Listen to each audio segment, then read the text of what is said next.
जी नमस्कार, स्वागत है आप सभी लोगों का। ये वीडियो हमारा इंटरव्यू के बारे में होने वाला है। तो इस वीडियो में हम जीपीएससी के इंटरव्यू के बारे में फ्रॉम एंट्री टू एग्जिट सारे डिटेल्स, बहुत डिटेल में तो नहीं कहूंगा पर एक ब्रीफ आइडिया मैं आपको दे दूंगा और स्पेशली उन बच्चों के लिए ज़्यादा हेल्पफुल होगा जो पहली बार इंटरव्यू में अपीयर होने जा रहे हैं, क्योंकि उनके मन में ज़्यादा ही फ्रस्ट्रेशन होता है, ज़्यादा सवाल भी होता है और सवाल होता है तो सजेशन भी लेते हैं।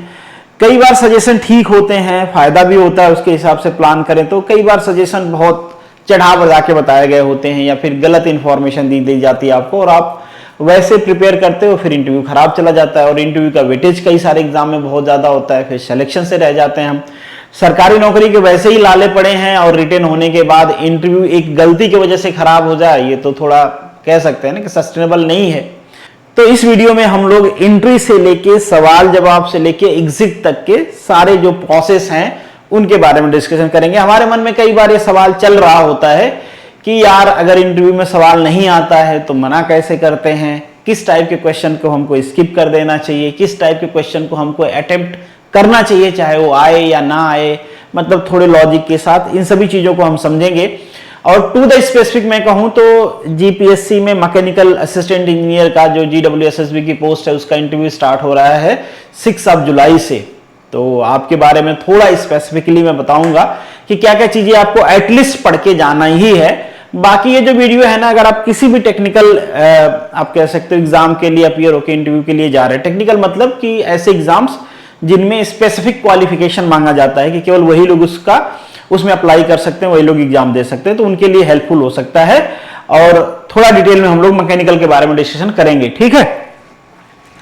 तो पहले देखा गया है कि जीपीएससी के इंटरव्यू में अगर आप टेक्निकल बैकग्राउंड से हो तो जनरली इंट्रोडक्शन नहीं पूछा जाता था पहले, पर अब नए जब से जीपीएससी के चेयरमैन सर आए हैं तब से इंट्रो भी स्टार्ट हुआ है। कई सारे एग्जाम उसके बाद हुए हैं, एग्जीक्यूटिव का हुआ है, दूसरे एग्जाम्स हुए हैं, तो उनमें इंट्रो भी पूछा जाता है।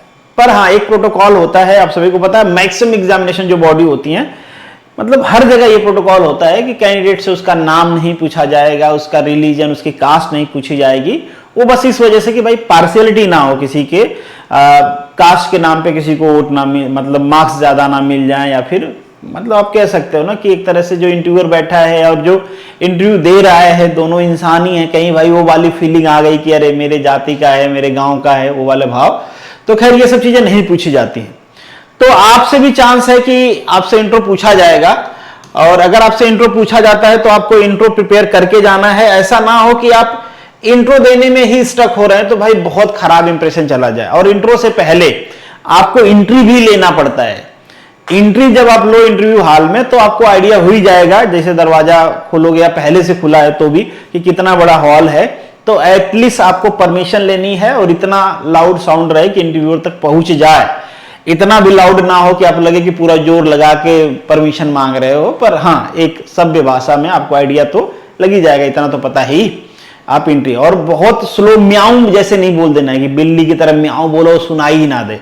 हालांकि उनको आइडिया रहता है कि आप उनसे परमिशन ही मांग रहे हो अंदर आने का, पर इंप्रेशन खराब नहीं करना है। आपकी बॉडी लैंग्वेज ठीक होना चाहिए, आवाज इतनी लाउड होनी चाहिए कि कॉन्फिडेंस दिखे, तो आपका पहला इंप्रेशन, क्योंकि वही पहला टाइम है जब इंटरव्यूअर ने आपकी पहली बार शक्ल देखी है, और शक्ल जो दिखावा है वो अच्छा नहीं हो, दुल्हन की तरह नहीं हो जाए कि भाई पहली बार शादी करके आए, शर्मा रहे, मुंह कभी इधर कर रहे हैं कभी उधर कर रहे हैं, ऐसा इंप्रेशन नहीं करना है। तो एंट्री लेना है। इसके बाद मोस्ट प्रोबेबली आपको बैठने के लिए तो बोल ही देंगे, अगर नहीं बोलते हैं तो परमिशन ले लेना। वैसे 90% चांस होता है कि वो पहले ही बोल देते हैं आपसे। आप वहां पहुंचोगे, चेयर रखी रहेगी, आपको पहले ही बोल दिया जाएगा कि आप बैठिए। हाँ, तो एटलीस्ट थैंक यू बोल दीजिए कि भाई अब कोई बैठने के लिए बोल रहा है, तो ये सब फॉर्मेलिटी ही होती है, पर आपको भी करना है। आप फॉर्मेलिटी से आप ऊपर नहीं हो, ठीक है। फिर हम बात कर रहे थे इंट्रो की, तो आपसे इंट्रो पूछा जाएगा, आपको इंट्रो प्रिपेयर करके ही जाना है, यहां पे स्टक आपको नहीं होना है। जैसे मैंने शुरू में कहा कि आपका नाम और आपकी जाति और आपका रिलीजन, ये सब चीजें नहीं पूछी जाएंगी। फिर इंट्रो में क्या देना है भाई, इंट्रो में आ जाएगा पहला आपका क्वालिफिकेशन, दूसरा आ जाएगा आपका एक्सपीरियंस, दूसरा एक्सपीरियंस नहीं, दूसरे में हायर क्वालिफिकेशन लिख लेते हैं तो हायर क्वालिफिकेशन आ जाएगा, तीसरा में आपका एक्सपीरियंस आ जाएगा।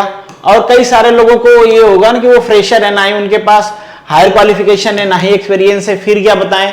तो हायर क्वालिफिकेशन की जगह पे आप एडिशनल क्वालिफिकेशन भी बता सकते हैं। एडिशनल क्वालिफिकेशन मतलब कोई आपने इंटर्नशिप किया है, कहीं पे आपने किसी कंपनी में काम किया है, कोई एडिशनल सॉफ्टवेयर सीखे हैं या कुछ भी आपने किया है, तो वो चीजें आप ऐड ऑन कर सकते हो। उसका फायदा होता है, कई बार इंटरव्यूअर वहीं से आपसे पूछ लेता है। और जो ये इंट्रो होता है ना, कई सारे लोग किस्मत वाले, हम कहेंगे स्मार्ट, अगर इंट्रो आप देते हो तो आप अपने इंटरव्यू को अपने हिसाब से मोल्ड कर सकते हो। उसका रीजन ये है कि जो इंटरव्यूअर वहां पे बैठा है ना भाई, 400-500 बच्चों का इंटरव्यू लेते लेते उसको भी आइडिया और उसके क्वेश्चन भी खत्म हो चुके हैं। हो सकता है आपका पहले दिन हो तो आपके लिए अप्लाई नहीं होता है, पर ये मान के चलो कि इंटरव्यूअर को पता है, अगर आप बीच में हो तो उसको पता है भाई जितनी चीजें उसने पहले वाले बैच से पूछा है ना, सब मार्केट में घूम रहा है। और आजकल तो आप देखते हो ट्रेंड की, जैसे इंटरव्यू से बाहर निकलो आपके मुंह में माइक लगा देंगे, अच्छा इंटरव्यू कैसा गया, क्या पूछ रहे हैं, किस टाइप का सवाल पूछ रहे हैं, तो मार्केट में घूम रहा है। या वैसे भी अगर माइक वाला ना भी मिले तो आपस में डिस्कशन होता है बच्चों को, तो इंटरव्यू भी पता है कि सारे जो प्रीवियस सवाल पूछे गए वो सब मार्केट में हैं, तो वो भी चाहता है कि हम थोड़े इनोवेटिव रहें और आपसे उम्मीद करता है कि आप ही कुछ उसको क्लू दे दीजिए जिसपे आपसे बात हो जाए। तो यही आपको क्लू देने का रास्ता होता है, यही पहली अपॉर्चुनिटी होती है आपको क्लू देने का। इसलिए मैं कह रहा हूं कि हायर क्वालिफिकेशन बता दें। अगर आप कॉन्फिडेंट हैं, हायर क्वालिफिकेशन किया हुआ है, तो हो सकता है वहां से क्वेश्चन आपसे पूछ लें। एक्सपीरियंस हो तो बता दीजिए, हो सकता है वहां से क्वेश्चन पूछ लें। पर हायर क्वालिफिकेशन और एक्सपीरियंस या फिर एडिशनल क्वालिफिकेशन, इसमें एक दो चीजें होती हैं कि कई बार higher qualification to the specific हो, शायद इंटरव्यूअर उसमें इंटरेस्टेड ना हो या फिर नहीं पता हो तो ना भी पूछे। एक्सपीरियंस पे जनरली पॉसिबिलिटी होती है, क्योंकि एक्सपीरियंस थोड़ा ब्रॉडर है ना, तो वहां पे चांसेस होते हैं कि आपसे पूछ लेगा वो। कई सारे लोग फ्रेशर हैं, तो क्या करें भाई, तो आपके पास ये सारे ऑप्शन तो है नहीं हायर क्वालिफिकेशन के, पर एडिशनल क्वालिफिकेशन के आपके पास भी ऑप्शन है। कहीं पे आपने इंटर्नशिप किया है, समर ट्रेनिंग किया है, कुछ भी ऐसा किया है तो जरूर बताइए, हो सकता है वहां से आपसे क्वेश्चन बन जाए। ठीक है, ये हो गया आपका इंट्रो। इंट्रो शॉर्ट देना है, स्वीट देना है और स्मार्ट देना। स्मार्ट यही चीजें हैं कि आपको अगर कुछ एडिशनल आपके पास है तो वो इंटरव्यूअर के सामने रख दीजिए कि वहां से वो क्वेश्चन आपसे पूछ ले और इंटरव्यू आपका अच्छा चला जाए, आपके हिसाब से चला जाए। ठीक है, अब शुरू कहां से करें इंट्रो बताना, मतलब क्वालिफिकेशन बतानी है तो कहां शुरू करें? 10-12 से शुरू करें। मेरा ऐसा ओपिनियन है, आप कहीं से भी शुरू कर सकते हो। मैं ऐसा मानता हूं कि अगर आप 10th और 12th में कुछ एक्स्ट्रा ऑर्डिनरी कर रखा है आपने, जैसे कि जिले में पहला स्थान था आपका या बहुत अच्छा परसेंटेज है, तो मुझे लगता है कि आपको बताना चाहिए। अगर आपको लगता है कि नहीं भाई इतना नहीं है, एवरेज ही हूं मैं, तो फिर स्किप करिए। फिर इंट्रो वहां से, जैसे ग्रेजुएशन बेस्ड पोस्ट है आपकी, तो ऑब्वियसली ग्रेजुएशन आपने, जैसे मैकेनिकल की बात करें तो आप कहोगे बीटेक मैंने किया है, यहां से किया है। कॉलेज का नाम बताना चाहिए कि नहीं, अगर अच्छी जगह से है तो जरूर बताना चाहिए। परसेंटेज जनरली आता है, बताना चाहिए आपको, पर कॉलेज नाम परसेंटेज में थोड़ा वो सेटिंग कर सकते हो कि अगर आपको लगता है यार कॉलेज मेरा अच्छा है पर परसेंटेज अच्छा नहीं है, तो आप कॉलेज नाम बता दो, ईयर बता दो, परसेंटेज को गोल कर दो। इंटरव्यूअर आपसे पूछेगा नहीं कि बेटा तुमने परसेंटेज नहीं बताया, मुझे जानना था। जनरली नहीं पूछते हैं, इतना इंट्रो में क्रॉस क्वेश्चन नहीं होने वाला। ठीक है, होगा भी तो वो हायर क्वालिफिकेशन, एक्सपीरियंस या ट्रेनिंग या कुछ भी ऐसा किया है आपने इंटर्नशिप, उस पर होगा, तो वो आप गोल कर दो। मुझे मतलब कहने का मतलब ये है ना कि आप पॉजिटिव चीजें अपनी प्रेजेंट करो। जैसे कॉलेज बड़ा है आपका, फेमस है, तो वो बताओ। परसेंटेज बहुत ज्यादा है तो वो बताओ।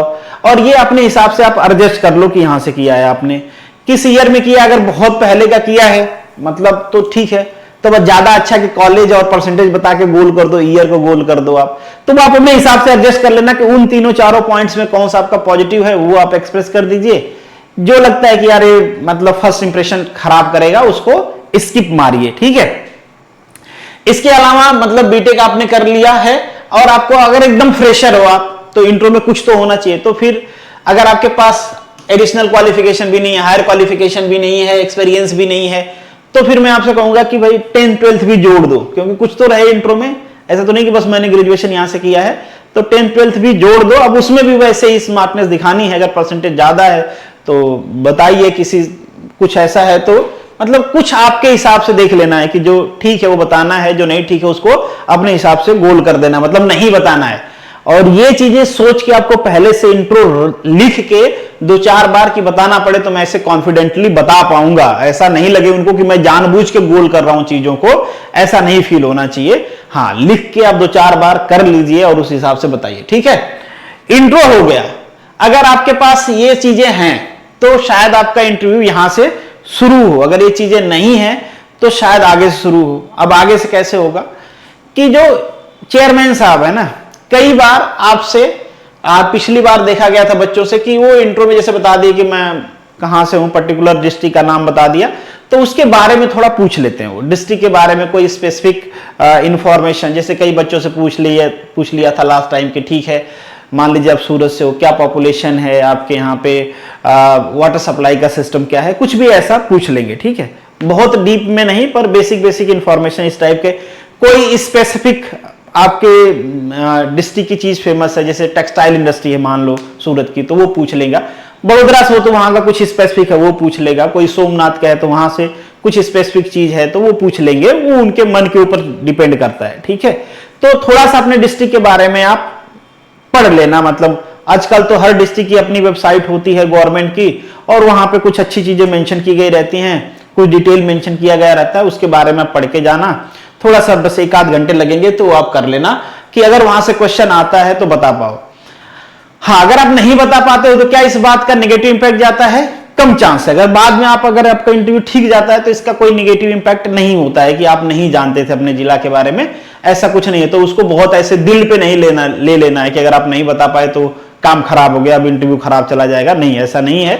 मतलब ठीक है, बताते हो तो पॉजिटिव रहेगा, अगर नहीं बताओगे तो बहुत ज्यादा निगेटिव नहीं होने वाला। हो सकता है न्यूट्रल रहे, हो सकता है कि बहुत आपने कुछ मतलब उसमें ज्यादा गड़बड़ी कर दिया तो मे भी गड़बड़ हो। आगे मैं बताऊंगा कि किस टाइप के क्वेश्चन को आप स्किप कर सकते हो, तो वहां से आपको अनुमान लगाना है कि वो फॉर्मूला आपको हर जगह लगाने हैं। ठीक है, अब इंट्रो हो गया। इंट्रो होने के बाद क्या होगा? इंट्रो होने के बाद आप सब्जेक्ट पे आ जाओगे, अपने वर्क प्रोफाइल पे। ठीक है, तो अब जो आपका इंटरव्यू चालू होगा इंट्रो के बाद, ये 2 चीजों पे डिपेंड करेगा। एक डिपेंड करेगा आपका जो जिस पोस्ट के लिए आप गए हो उसकी एक वर्क प्रोफाइल होती है। ठीक है, उसका एक काम होता है। ठीक है, तो हम वर्क प्रोफाइल कह देते हैं WP। और एक होता है कि जिस पोस्ट के लिए हो ना, उससे रिलेटेड कुछ सब्जेक्ट्स जो आपने पढ़े हैं उससे चांसेस होते हैं कि क्वेश्चन पूछा जाएगा। जैसे इस पर्टिकुलर पोस्ट की हम बात करें, GWSSB की बात करें, GWSSB AE की बात करें, तो यहां पे फ्लूइड मैकेनिक्स और फ्लूइड मशीन, मैं बार बार कहा हूं, पहले से भी कहा हूं, फ्लूइड मैकेनिक्स और फ्लूइड मशीन आपको पढ़ के जाना है। बेसिक तो आइडिया आपको होनी चाहिए, और पंप के बारे में तो थोड़ा ठीक से पढ़ के जाना है। वहां से क्वेश्चन आपसे वो पूछते हैं, फ्लूइड मैकेनिक्स का बेसिक आपसे पूछते हैं। ठीक है, एक बंदा आपको पता ही है कि जो डिपार्टमेंट का होता है, जिस डिपार्टमेंट का इंटरव्यू होता है वो बैठा हुआ होता है, और एक बंदा किसी कॉलेज का प्रोफेसर होता है। डिपेंड करता है, 3 से 4 लोग आपके इंटरव्यू में रहेंगे। ठीक है, और कम बच्चे रहते हैं तो लोग बढ़ भी जाते हैं, मतलब 3 से 5 मान सकते हो आप। ठीक है, बहुत बच्चों का इंटरव्यू लेना है तो थोड़ा पैनल छोटा हो जाता है, तो वो डिपेंड करता है, उससे कोई फर्क पड़ता नहीं है खास। ठीक है, तो ये सब्जेक्ट आपको पढ़ के जाने हैं, यहां से क्वेश्चन पूछेंगे। मेजरिंग इंस्ट्रूमेंट आपको पढ़ के जाना है, क्योंकि उसके एप्लीकेशंस होते हैं, डिस्चार्ज, फ्लो, ये सारी चीजें आपको पढ़ के जानी है, यहां से क्वेश्चन आपसे पूछेंगे। अब आते हैं वर्क प्रोफाइल। ये क्वेश्चन हो सकता है कि जो वहां पे प्रोफेसर साहब, जनरली कॉलेज के प्रोफेसर रहते हैं, ये सब्जेक्ट आप कह सकते हो, सब्जेक्ट एक्सपर्ट जो होता है वो कॉलेज का प्रोफेसर होते हैं। ठीक है, तो ये आपको इससे रिलेटेड पूछेंगे। जो बंदा वहां बैठा हुआ है ना, शायद वो ये चीजें भूल गया होगा, या उसको कम आइडिया होगा, या फिर वो उसमें इंटरेस्टेड नहीं होगा, क्योंकि उसको ज्यादा आपके वर्क प्रोफाइल के बारे में पता है। तो आपका जो काम है, अब यहां पे आपको क्या क्या पढ़ना है भाई?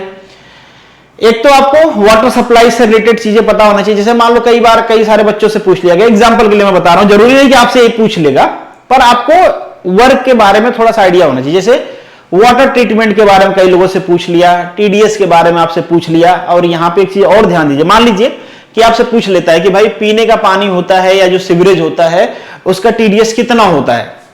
अब ये क्वेश्चन स्टैटिक बेस्ड है, क्या ऐसे क्वेश्चन पे हमको तुक्का लगाना चाहिए? नहीं आता है, हालांकि रेंज ही होता है ये, पर तुक्का लगाने में भी एक आइडिया तो होनी चाहिए, पहले से कभी पढ़ा हुआ होना चाहिए। मान लीजिए आपने कह दिया कि भाई ड्रिंकिंग वाटर का जो TDS होता है ना, वो 800 से लेके 1000 होता है, उस सर पकड़ लेगा। मतलब ये तो जवाब ऐसा हो गया ना कि रॉकेट आपने खुद के सर पे लॉन्च कर दिया है।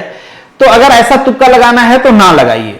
ठीक है, क्योंकि भाई सीवरेज वाला बता रहे हो आप, इसके केस में ड्रिंकिंग वाटर का तो मान लीजिए 50 से लेके 250 तक अराउंड 50 वाला थोड़ा बहुत अच्छे में आता है, उससे ज्यादा वाला एवरेज में आता है। तो आपको ये जो स्टैटिक बेस्ड क्वेश्चन होते हैं ना, यही मैं कह रहा था कि किस क्वेश्चन को आप स्किप कर सकते हो, किस क्वेश्चन का आपको जवाब देना है। तो ये एक ऐसा क्वेश्चन है जो स्टैटिक बेस्ड है, अगर आपको आता है तो जवाब दीजिए। इसमें गेस भी कर सकते हो, एक रेंज आपको पता है तो बिल्कुल आपको करना चाहिए, पर गेस ब्लंडर नहीं होना चाहिए कि एकदम उठपटांग बता दिए कि उसको लगे यार कि क्या बंदा है, इसको एबीसीडी कुछ नहीं आता है, तो खराब इंप्रेशन जाता है। इससे बेहतर है कि आप ऐसे क्वेश्चन को स्किप कर दो कि सॉरी सर आइडिया नहीं है, ठीक है। और ड्रिंकिंग वाटर का तो सबको पता ही होगा, ये सब बेसिक चीजें हो। आपको water treatment plant, sewerage treatment, waste management, इन सब के बारे में पढ़ना ही पढ़ना है। इससे क्वेश्चन में भी आपसे पूछ लिया जाए, शॉर्ट तो नहीं कि पूछा जाएगा ही, पर पूछा जाएगा। एक आध क्वेश्चन में भी हो सकता है कि स्कीम से भी पूछ सकता है, गवर्नमेंट स्कीम्स जो चल रही हैं, जैसे नल से जल, इस टाइप की जो स्कीम है, या हर घर जल, मतलब जो सेंट्रल गवर्नमेंट की स्कीम है, स्टेट गवर्नमेंट की स्कीम है, इसके बारे में आपको आइडिया होना चाहिए। मे भी आपसे पूछे उसके बारे में, तो ऐसा नहीं कि तुम भाई बैठ गए कि भाई दूर दूर तक कोई नाता नहीं है, क्योंकि एक पेपर आपका इसमें जीएस भी होता है 100 मार्क्स का, तो वो उम्मीद करते हैं कि कुछ बेसिक नॉलेज तो आपको जीएस जीके का भी होगा, पर हाँ वो आपसे आपके जो फील्ड है ना उससे रिलेटेड ही पूछेंगे, मोस्ट प्रोबेबली उसी से रिलेटेड पूछेंगे।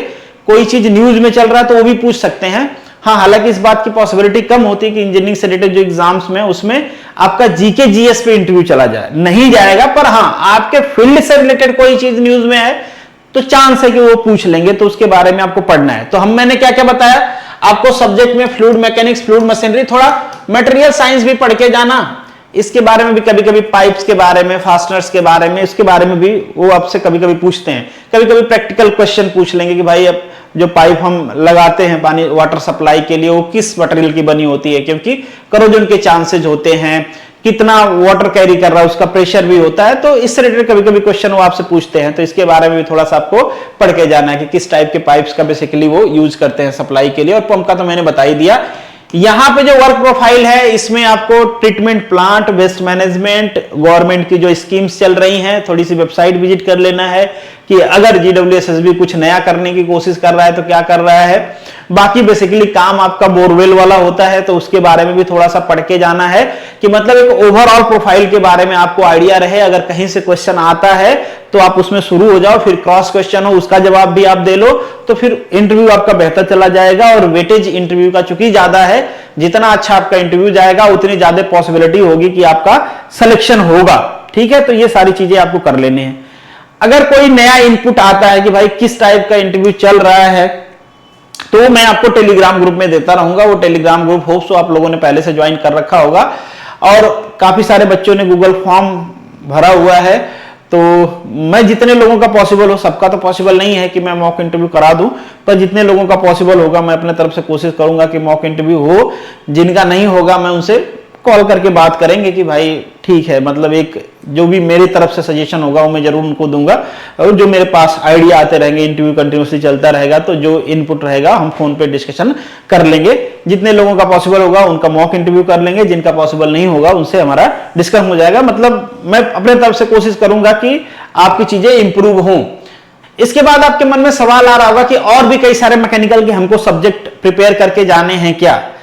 तो जनरली वो अपने मर्जी से ही पूछते हैं इस लेवल पे। ये चांस आपको वहां दिया जाता है ना जो बड़े इंटरव्यू होते हैं, जैसे बार्क हुआ, डीआरडीओ हुआ, एनपीसीएल, क्योंकि वहां पे एक्सपर्ट लोग बैठे हैं, उनसे आप कुछ भी पूछ लो, सारे सब्जेक्ट के बारे में उनको पता है। पर यहां पे जो एक्सपर्ट बैठे हैं ना, ये जरूरी नहीं उनको सारे सब्जेक्ट के बारे में पता है, तो जनरली ये आपको वो ऑप्शन नहीं देते हैं। अगर इंटरव्यूअर ऐसा आ गया, मान लीजिए आपकी किस्मत ऐसा है कि ऐसा इंटरव्यूअर को कॉन्फिडेंट है मैकेनिकल के किसी भी सब्जेक्ट में, तो वो शायद पूछ ले कि बताओ आप क्या पढ़ के आए हो या किस में इंटरेस्ट हो। पर जनरली जो स्टेट पीसीएस वाले एग्जाम्स होते हैं उनमें इस बात की पॉसिबिलिटी कम ही होती है, क्योंकि वहां पे उतने धुरंधर एक्सपर्ट आते नहीं है, ठीक है। तो वो जनरली उनको जो आता है वो आपसे पूछना चाहते हैं, क्योंकि भाई उनको ये भी तो देखना है कि कहीं आपने बता दिया कुछ और उन्होंने पूछ भी लिया है कि बताओ किस में इंटरेस्टेड हो, और उनको खुद को उसके बारे में आइडिया नहीं है। बेइज्जती वाली बात नहीं बता रहा हूं मैं, उनका इंसल्ट नहीं कर रहा हूं मैं ये बता रहा हूं कि बेसिकली किसी कॉलेज के प्रोफेसर होंगे, जनरली वो एक आध सब्जेक्ट पढ़ा रहे होंगे, ठीक है, तो उनको उसके बारे में ज्यादा आइडिया होगा, बाकी के बारे में भी आइडिया होगा पर उतना नहीं होगा। तो वो चाहते हैं कि ठीक है जिसके बारे में आइडिया हो वही आपसे पूछे और उसी के बेसिस पे आपको जज करे। तो ये इस बात की पॉसिबिलिटी कमी होती है। पर आप एक दो सब्जेक्ट प्रिपेयर करके जाते हो तो बेहतर है। एक फ्लूइड मशीन और मैकेनिक्स तो मैंने बता ही दिया, इसके अलावा भी एक दो सब्जेक्ट आप ऐड करना चाहते हो, जैसे कि बेसिक थर्मल आपको आने चाहिए, बेसिक मैन्युफैक्चरिंग भी आपको आनी चाहिए, तो ये अच्छा है, बेहतर है कि आप मतलब आपके पास ऑप्शन रहेगा कि बाय द वे कोई ऐसा प्रोफेसर आ गया जो आपको चांस देता है तो आप उस चांस को यूटिलाइज कर पाओगे, उसको मिस नहीं करोगे। ऐसा कई सारे लोग ब्लंडर कर देते हैं कि नहीं सर आप ही पूछ लो, सर आप ही जो मर्जी वो पूछ लो, फिर वो जो मर्जी पूछते हैं वहां पे सरेंडर कर देते हैं। फिर इंटरव्यूअर को लगता है कि यार मैंने तुमको चांस भी दिया था कि तुम बताओ कि तुम क्या बताना चाहते हो, वो भी नहीं तुम बता रहे हो, वहां पे नवाबी झाड़ रहे हो कि आप कुछ पूछ लो, और जब मैं कुछ पूछ रहा हूं तो तुमको वो भी नहीं आ रहा है। तो इस टाइप की चीजें नहीं करना है। अगर आपके पास ऑप्शन आता है तो एटलीस्ट आप खुद को इतना प्रिपेयर रखो कि एटलीस्ट एक दो सब्जेक्ट का नाम ले पाओ आप कि हाँ इसमें आप बता पाऊंगा, और फिर आपने नाम लिया, अगर वहां से क्वेश्चन आता है आप बता पाते हो तो फिर अच्छा इंटरव्यू जाएगा, नहीं बता पाते हो तो चांस से खराब चला जाए। पर हाँ ज्यादा फ्रस्ट्रेट नहीं होना है। इंटरव्यू में सारे क्वेश्चन के आंसर सभी को नहीं आते हैं और इंटरव्यूअर को कोई सेटिस्फाई नहीं कर पाता है, तो उसका टेंशन नहीं लेना है। हम ये मान के चलते हैं कि अगर एक ग्रेडिंग दे, आपसे 10 क्वेश्चन पूछा गया है, 10 क्वेश्चन आप पूछा गया है, तो ऑन एन एवरेज आप 6 से 7 क्वेश्चन का जवाब देते हो, मतलब बहुत एक्सेलेंट जवाब नहीं, एवरेज जवाब, तो आपका इंटरव्यू माना जाएगा कि ठीक है। 3 से 4 क्वेश्चन का जवाब आप एक्सेलेंट तरीके से देते हो, मतलब आपको आता ही था, आपने बढ़िया से एक्सप्लेन किया, तो भी आपका जवाब मतलब तो भी माना जाएगा क्योंकि ठीक है 2-3 का आपने एवरेज जवाब दिया, तो मान लेंगे कि भाई आपका इंटरव्यू ठीक गया है। पर 1-2 का जवाब आपने ठीक दिया, 2-3 का जवाब आपने गलत दे दिया है, तो इंटरव्यू मानेंगे कि आपका इंटरव्यू खराब गया है, आपको कम मार्क्स मिलेंगे।